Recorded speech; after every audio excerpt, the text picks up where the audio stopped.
Welcome to Chapter 1 of Mary Wollstonecraft's Vindication on the Rights of Women.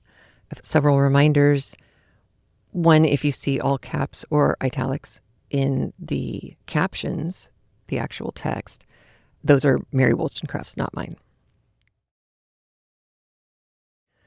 When Mary Wollstonecraft is talking about sexuality and gender, she is pointing out that virtue, reason, a virtuous life, the stuff that is going to give you a full and rewarding life, not the kind of judgy, moralistic virtue stuff that we use the term as today.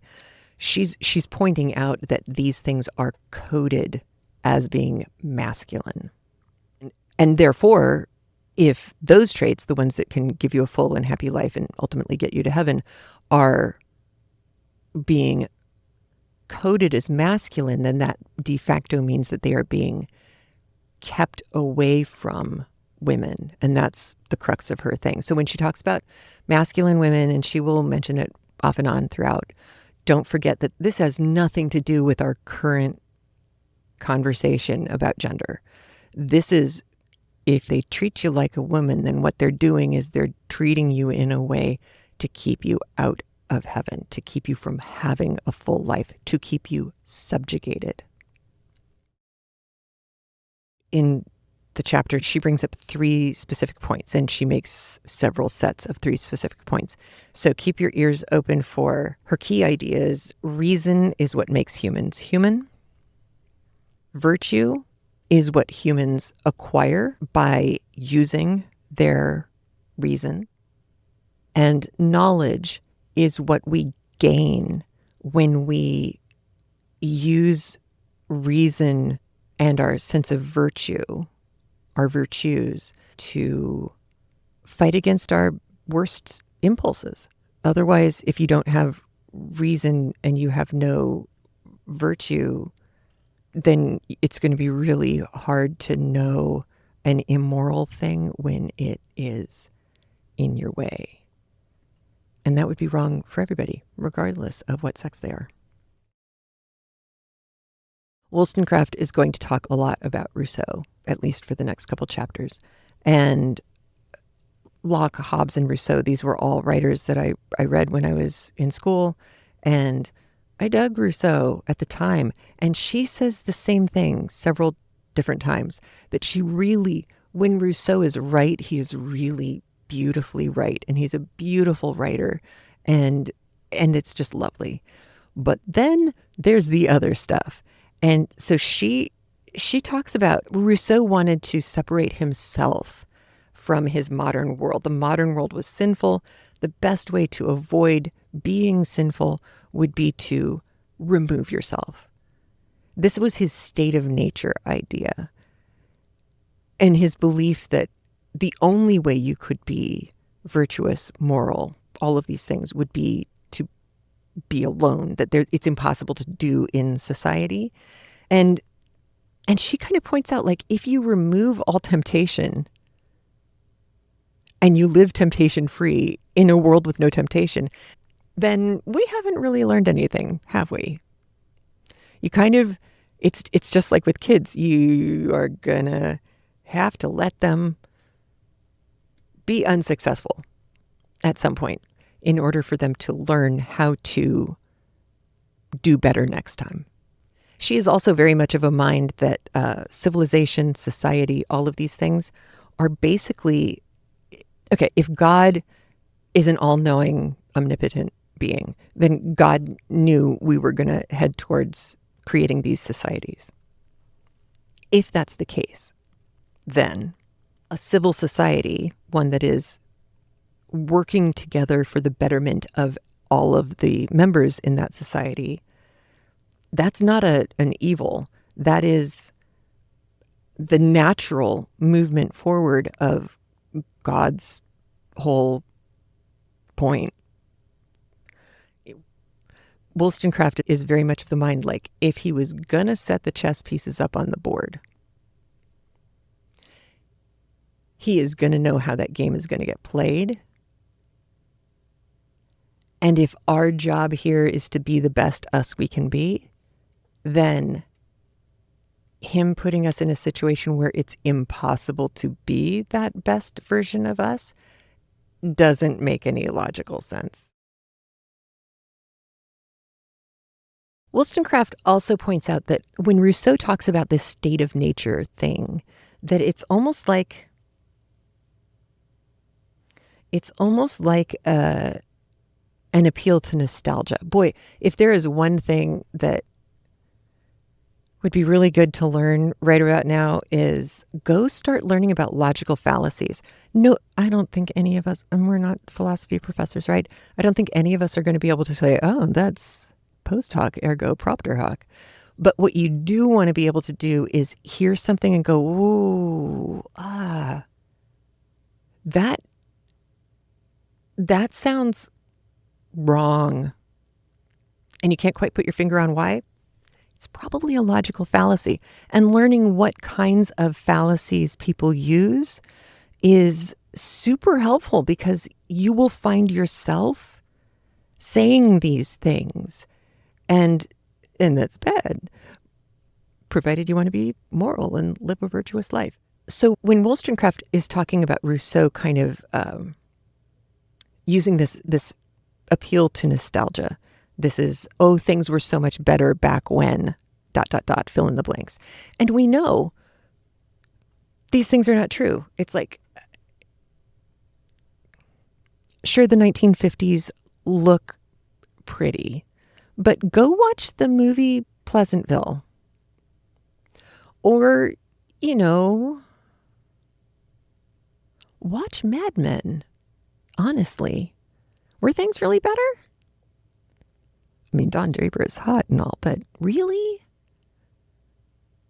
Look what happened to Draper's wife over the course of that show. January Jones, my God, what an arc she had.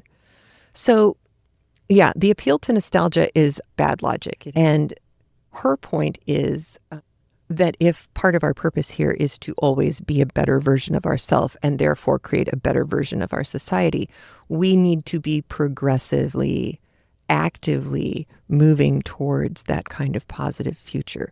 And that's impossible to do if all you're doing is looking in the rearview mirror. So one of the things you'll hear her say, and I'm going to say it here because it's phrased really strangely, or at least it was when it seemed strange when I was reading it. She makes the point that Rousseau, his whole reason for doing what he's doing, for writing what he's writing, is to prove that everything was right originally. It's like, Garden of Eden, everything used to be just fine, state of nature. But then she says that there's a whole crowd of authors. This is the men writing about women's education, at least them, but also more people. There are a ton of authors trying to point out that now, 1792, everything was right and perfect. Her point is always everything will be right as soon as people pay attention to what I'm saying and act on it. Wollstonecraft's arguments about the social order society are also kind of shockingly modern.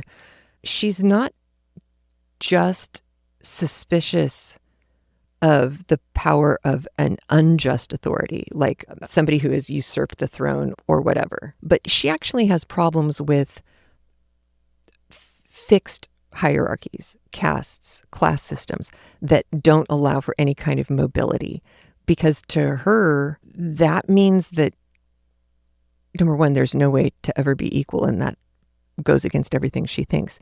But also that if you grow up in a world like that, then you're going to grow up believing that the people in power are the people who should be in power, and that you, if you're not in power, you should not be in power. And that creates a crazy kind of professor, student, master, slave thing going on in the psyche, and that's not good for anybody. It's like when I used to teach the Scarlet Letter, and all of the fabulous Puritan ministers and mucky mucks who are running everything and who are the ones punishing Hester for, by the way, go read the book. It is such a telenovela. She is so not how they paint her They paint her. Hawthorne. But the main leadership is not particularly kind. And because they're not kind, the women in town are also not kind. And this is not okay. But one of the things that stuck out, and it was one of my students who pointed it out to us, was that partway through the book, it may be chapter 5, which is like the most boring chapter of the book, Hester at her needle. I think it starts with her getting work from like the mayor or the governor. And Hawthorne describes the mayor or the governor's house. And it is, lovely little New England cottage, plastered white.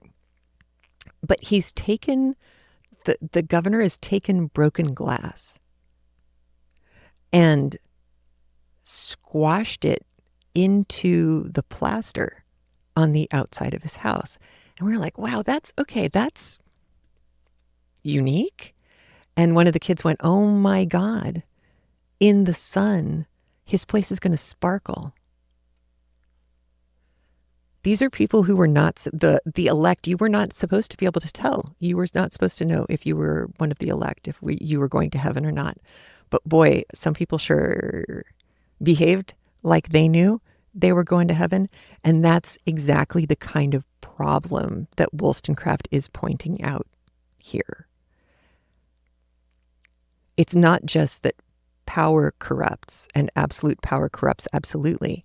It is also that power corrupts all of society in some way by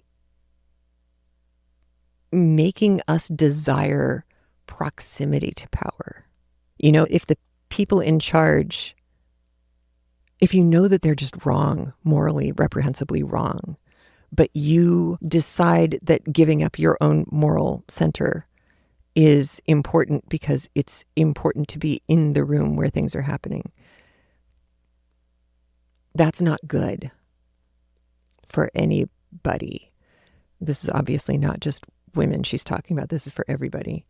And part of that is because she believes that society shapes our character. So if you grow up in a civil society, you have a better chance of growing up to be a civil person, and vice versa. But her point is that for a rational society, and she's talking about democracy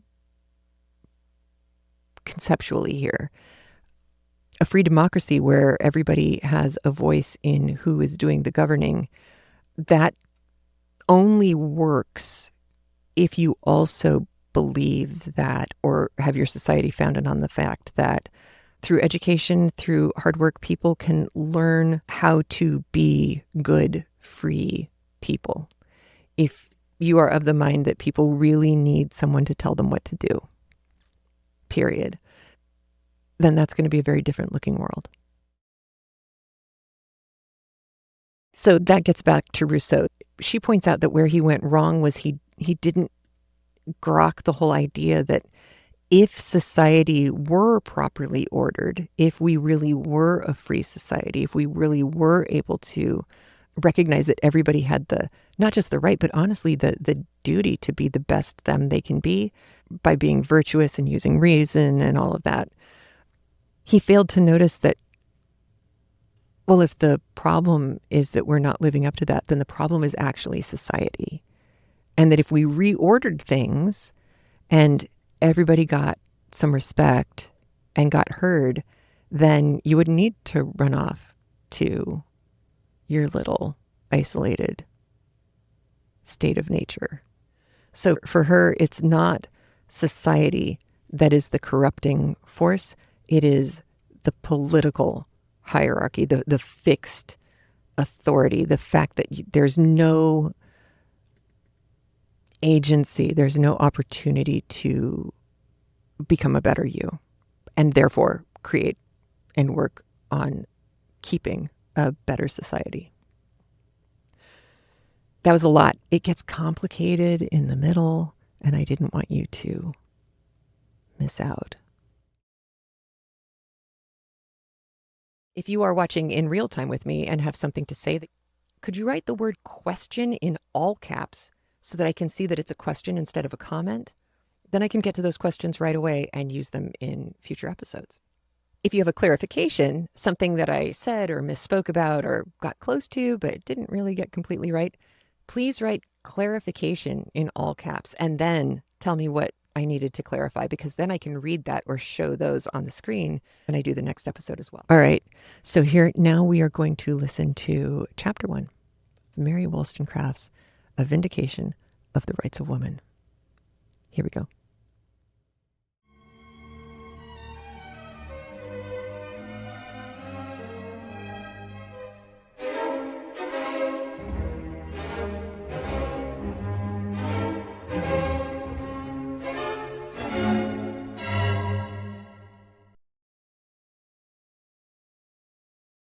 In the present state of society, it appears necessary to go back to first principles in search of the most simple truths and to dispute, with some prevailing prejudice, every inch of ground.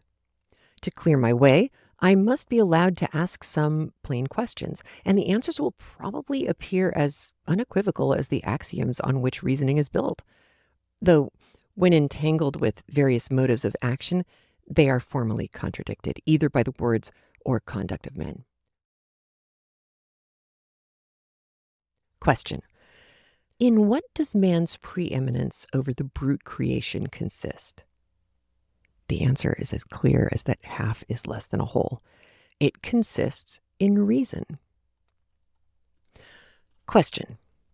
What acquirement exalts one being over another? Virtue, we spontaneously reply. For what purpose were the passions implanted? Experience whispers that man, by struggling with them, might attain a degree of knowledge denied to the brutes.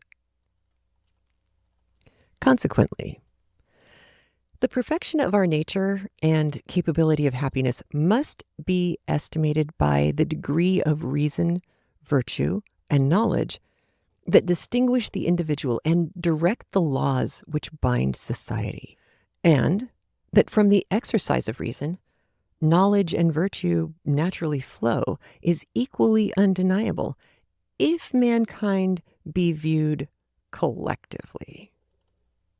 The rights and duties of man, thus simplified, it seems almost impertinent to attempt to illustrate truths that appear so incontrovertible, yet such deeply rooted prejudices have clouded reason, and such spurious qualities have been assumed in the name of virtues, that it is necessary to pursue this course of reason as it has been perplexed and involved in error by various adventitious circumstances, comparing the simple axiom with casual deviations. Men, in general, seem to employ their reason to justify prejudices, which they have imbibed, they cannot trace how, rather than to root them out.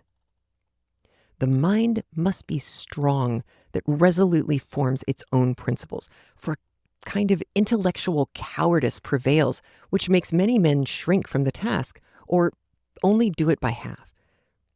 Yet the imperfect conclusions thus drawn are frequently very plausible, because they are built on partial experience, on just, though narrow, views. Going back to first principles, vice skulks, with all its native deformity, from close investigation. But a set of shallow reasoners are always exclaiming that these arguments prove too much, and that a measure rotten at the core may be expedient. Thus, expediency is continually contrasted with simple principles, till truth is lost in a mist of words, virtue in forms, and knowledge rendered a sounding nothing by the specious prejudices that assume its name. That society is formed in the wisest manner, whose constitution is founded on the nature of man, strikes in the abstract every thinking being so forcibly that it looks like a presumption to endeavor to bring forward proofs, though proof must be brought, or the stronghold of prescription will never be forced by reason. Yet to urge prescription as an argument to justify the depriving men or women their natural rights is one of the absurd sophisms which daily insult common sense.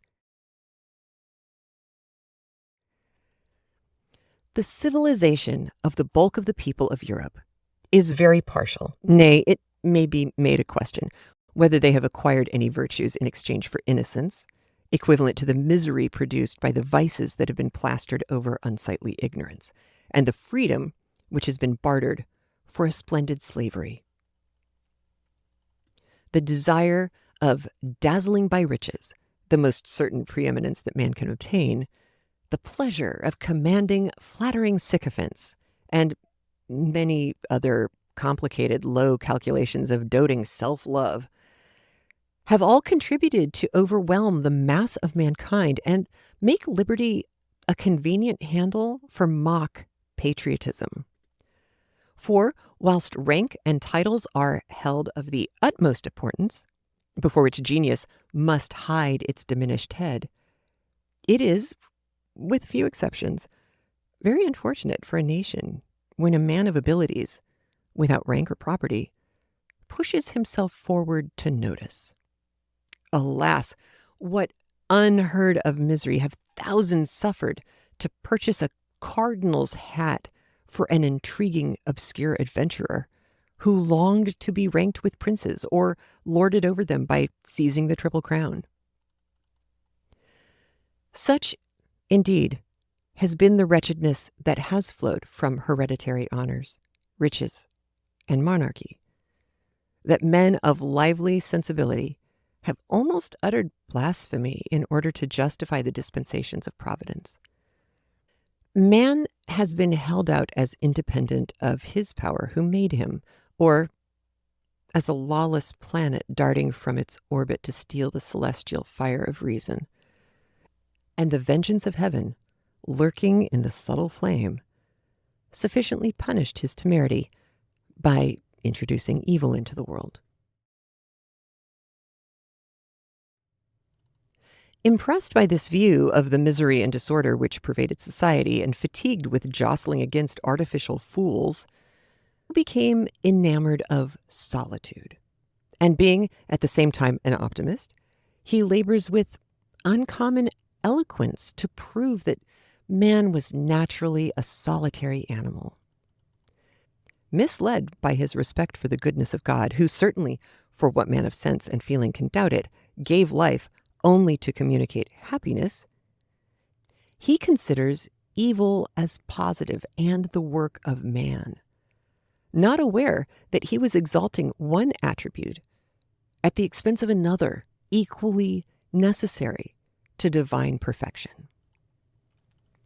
Reared on a false hypothesis, his arguments in favor of a state of nature are plausible, but unsound.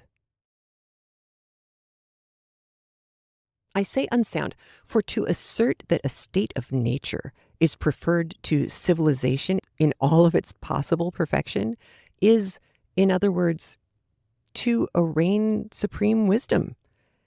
And the paradoxical exclamation that God has made all things right, and that evil has been introduced by the creature whom he formed, knowing what he formed, is as unphilosophical as it is impious.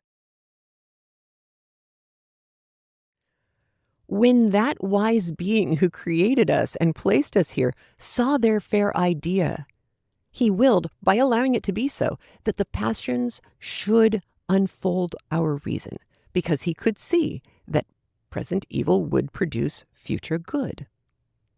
Could the helpless creature, whom he called from nothing, break loose from his providence and boldly learn to know good by practicing evil without his permission? No! How could that energetic advocate for immortality argue so inconsistently? Had mankind remained forever in the brutal state of nature, which even his magic pen cannot paint as a state in which a single virtue took root, it would have been clear, though not to the sensitive, unreflecting wanderer, that man was born to run the circle of life and death and adorn God's garden for some purpose which could not easily be reconciled with his attributes. But if, to crown the whole, there were to be rational creatures produced, allowed to rise in excellency by the exercise of powers implanted for that purpose, if benignity itself thought fit to call into existence a creature above the brutes, who could think and improve himself, why should that inestimable gift, for a gift it was, if man was so created as to have a capacity to rise above the state in which sensation produced brutal ease, be called in terms a curse? A curse, it may be reckoned, if all our existence was bounded by our continuance in this world. For why should the gracious fountain of life give us passions and the power of reflecting, only to embitter our days and inspire us with mistaken notions of dignity? Why should he lead us from love of ourselves to the sublime emotions which the discovery of his wisdom and goodness excites, if these feelings were not set in motion to improve our nature, of which they make a part, and render us capable of enjoying a more godlike portion of happiness? Firmly persuaded that no evil exists in the world that God did not design to take place, I build my belief on the perfection of God. Rousseau exerts himself to prove that all was right originally. A crowd of authors says that all is now right, and I say that all will be right. But true to his first position, next to a state of nature, Rousseau celebrates barbarism and apostrophizing the shade of Fabricus.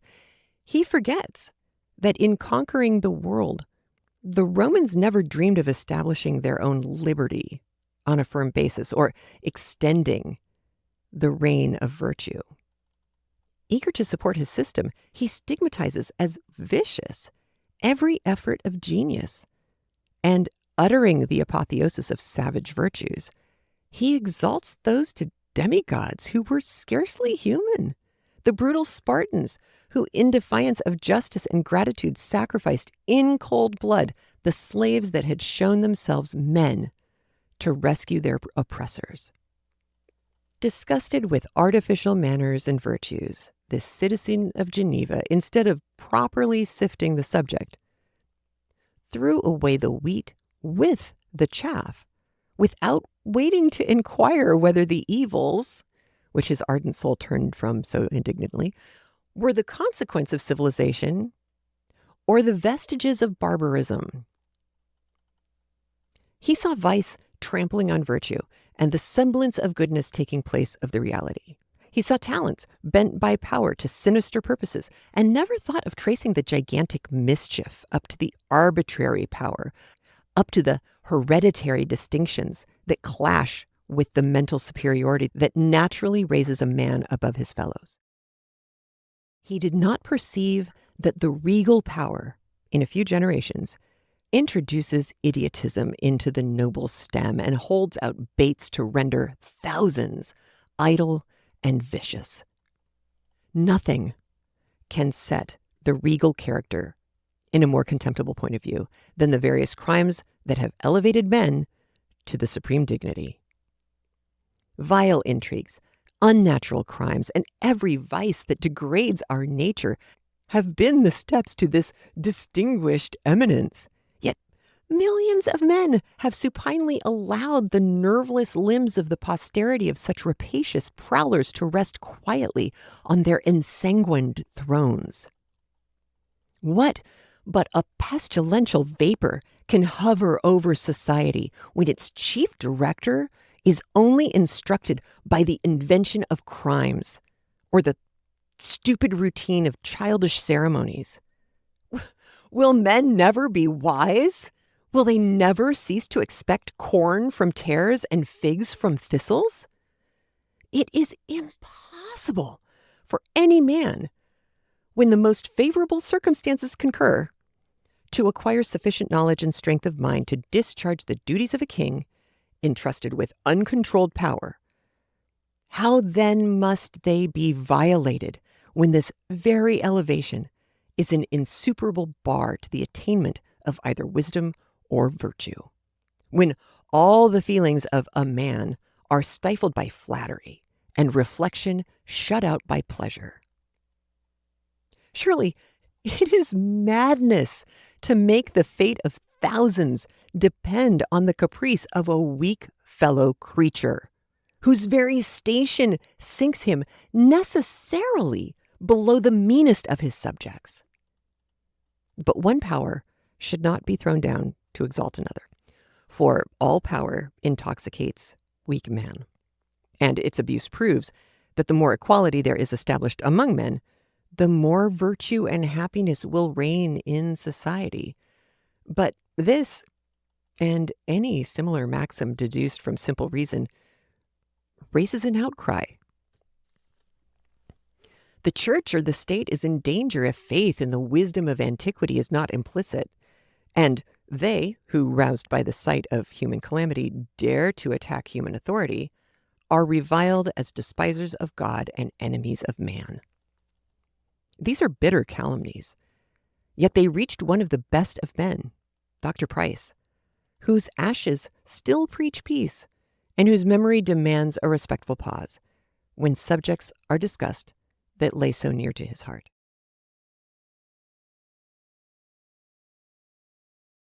After attacking the sacred majesty of kings, I shall scarcely excite surprise by adding my firm persuasion that every profession in which great subordination of rank constitutes its power is highly injurious to morality. A standing army, for instance, is incompatible with freedom because subordination and rigor are the very sinews of military discipline, and despotism is necessary to give vigor to enterprises that one will directs. A spirit inspired by romantic notions of honor, a kind of morality founded on the fashion of the age, can only be felt by a few officers, whilst the main body must be moved by command, like the waves of the sea. For the strong wind of authority pushes the crowd of subalterns forward. They scarcely know or care why, with headlong fury. Besides, nothing can be so prejudicial to the morals of the inhabitants of country towns as the occasional residence of a set of idle, superficial young men whose only occupation is gallantry, and whose polished manners render vice more dangerous by concealing its deformity under gay, ornamental drapery. An air of fashion, which is but a badge of slavery and proves that the soul has not a strong individual character, awes simple country people into an imitation of the vices when they cannot catch the slippery graces of politeness. Every corps is a chain of despots who, submitting and tyrannizing without exercising their reason, become dead weights of vice and folly on the community. A man of rank or fortune, sure of rising by interest, has nothing to do but pursue some extravagant freak, whilst the needy gentleman, who is to rise, as the phrase turns, by his merit, becomes a servile parasite or vile pander. Sailors, the naval gentlemen, come under the same description, only their vices assume a different and grosser cast. They are more positively indolent when not discharging the ceremonies of their station, whilst the insignificant fluttering of soldiers may be termed active idleness. More confined to the society of men, the former acquire a fondness for humor and mischievous tricks, while the mixing frequently with well-bred women catch a sentimental cant. But mind is equally out of the question whether they indulge the horse laugh or the polite simper. May I be allowed to extend this comparison to a profession where more mind is certainly to be found? For the clergy have superior opportunities of improvement, though subordination almost equally cramps their faculties. The blind submission imposed at a college to forms of belief serves as a novitiate to the curate, who most obsequiously respects the opinion of his rector or patron if he means to rise in his profession. Perhaps there cannot be a more forcible contrast between the servile, dependent gait of a poor curate and the courtly mien of a bishop, and the respect and contempt they aspire render the discharge of their separate functions equally useless. It is of great importance to observe that the character of every man is, in some degree, formed by his profession. A man of sense may only have a cast of countenance that wears off as you trace his individuality, whilst the weak, common man has scarcely any character but what belongs to the body. At least, all his opinions have been so steeped in the vat consecrated by authority that the faint spirit, which the grape of its own vine yields, cannot be distinguished. Society, therefore, as it becomes more enlightened, should be very careful not to establish bodies of men who must necessarily be made foolish or vicious by the very constitution of their profession. In the infancy of society, when men were just emerging out of barbarism, chiefs and priests, touching the most powerful springs of savage conduct, hope and fear, must have had unbounded sway. An aristocracy, of course, is naturally the first form of government, but clashing interests soon losing their equipoise, a monarchy and hierarchy break out of the confusion of ambitious struggles, and the foundation of both is secured by feudal tenures. This appears to be the origin of monarchical and priestly power and the dawn of civilization. But such combustible materials cannot long be pent up, and getting vent in foreign wars and intestine insurrections, the people acquire some power in the tumult, which obliges their rulers to gloss over their oppression with a show of right. Thus, as wars, agriculture, commerce, and literature expands the mind, despots are compelled to make covert corruption hold fast the power which was formerly snatched by open force.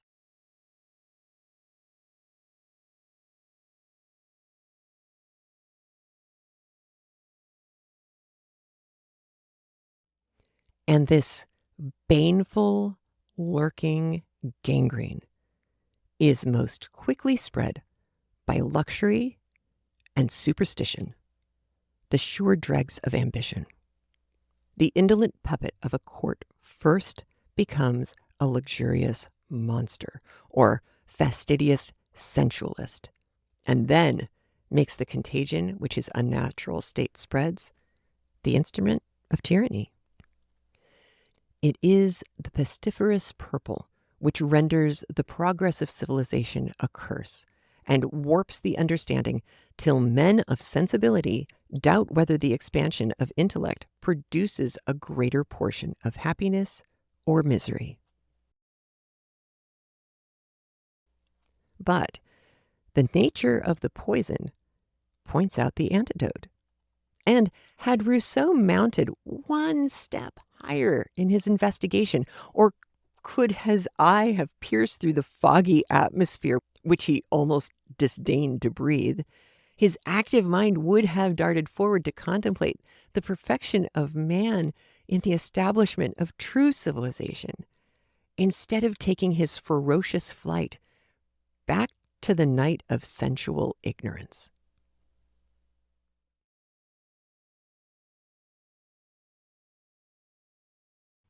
I hate this part. It feels so tacky. But if you like what you hear, please like, subscribe, support. You know the drill. All the links and information you might possibly need are in the show notes below. And thank you